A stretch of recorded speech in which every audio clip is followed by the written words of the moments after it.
Singur project కూడి ఎడమ నీళ్లే కాదు దిగువన పారుతున్న నదీ జలాలు కూడా వ్యవసాయానికి వాడొద్దని హుకుం జారీ చేశారు అధికారులు. సాగు ప్రశ్నార్థకం అన్న శీర్షికతో ముందే హెచ్చరించినా ఓట్లేసి తప్పు చేశామంటున్నారు రైతు సంఘాలు. విద్యుత్ను పునరుద్ధరించుకుంటే మా చావులు చూస్తారంటున్నారు రైతులు. సంఘటనా స్థలానికి తహసీల్దార్ కృష్ణ, జోగిపేట సిఐ ఈవో చైతన్య చేరుకున్నారు.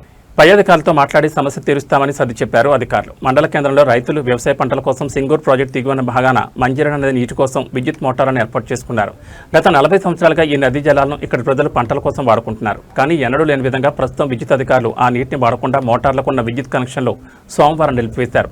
ఇప్పటికే ఆ నీటిపై ఆధారపడిన రైతులంతా పంట పొలాల్లో నాట్లు వేసేశారు. ప్రస్తుతం విద్యుత్ నిలిపివేయడంతో రైతుల పరిస్థితి అగమ్యగోచరంగా మారింది. దీంతో చేసేది లేక రైతులు రోడ్డెక్కి ధర్నా చేపట్టారు. తాము చేసిన పాపం వల్ల ఈ ప్రభుత్వానికి ఓట్లేసి గెలిపించడమే అని కన్నీరు కార్చారు. విద్యుత్ను పునరుద్ధరించుకుంటే తమ చావులు చూడాల్సి వస్తుందని రైతులు కన్నీరు పెడుతున్నారు. ఈ విషయంపై ప్రభుత్వం మొండి వైఖరి వీడి రైతులకు న్యాయం చేయాలని రైతు సంఘాలు కోరుతున్నాయి.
బంద్ చేసుకున్నప్పుడు వేసుకోండి.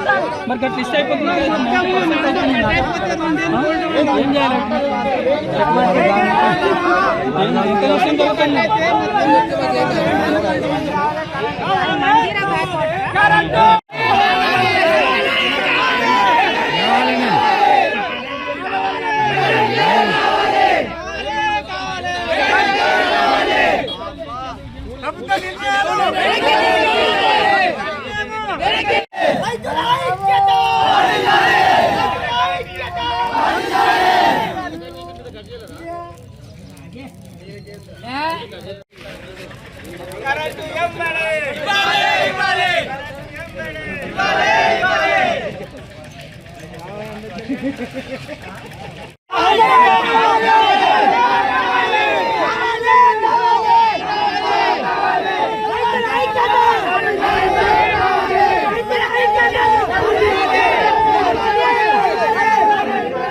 వచ్చి మీరు కట్ చేస్తే ఏ విధంగా రట్టు మాకు ఏ విధంగా న్యాయం చేస్తే మీరు చెప్పండి. ఒకటే విషయం చెప్పండి. ఓన్లీ 7 గంటలు మొత్తం కట్ చేసి 7 గంటలు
లక్షల పెట్టుబడి పెట్టినాం సార్. రైతుల ఆత్మహత్యలు ఆగాలంటే ఈ విధంగా రైతుల ఆత్మహత్యలు అవుతాయి. ఇప్పుడు లక్షల పెట్టుబడి పెట్టిన తర్వాత ఏజీఎల్ పరిస్థితి ఇంత రైతు కూలీలకి ఇప్పుడు పైసలు కూడా ఇవ్వలేము. ఇంకా నాటేసిన ఇప్పుడు ఆ పెట్టుబడి నష్టపోతాము. రైతులకు ఇప్పుడు రైతుల ఆత్మహత్యలు అంటే ఈ విధంగానే రైతుల ఆత్మహత్యలు అవుతుంది. రైతుల ఆత్మహత్యలు ఆపాలంటే మీరు ఏం చేస్తున్నారు? గవర్నమెంట్ ఏం చేస్తుంది అంటే ఏజీఎల్ కట్ చేసి కరెంట్ తీసేసి రైతులు నష్టపడతారని కదా.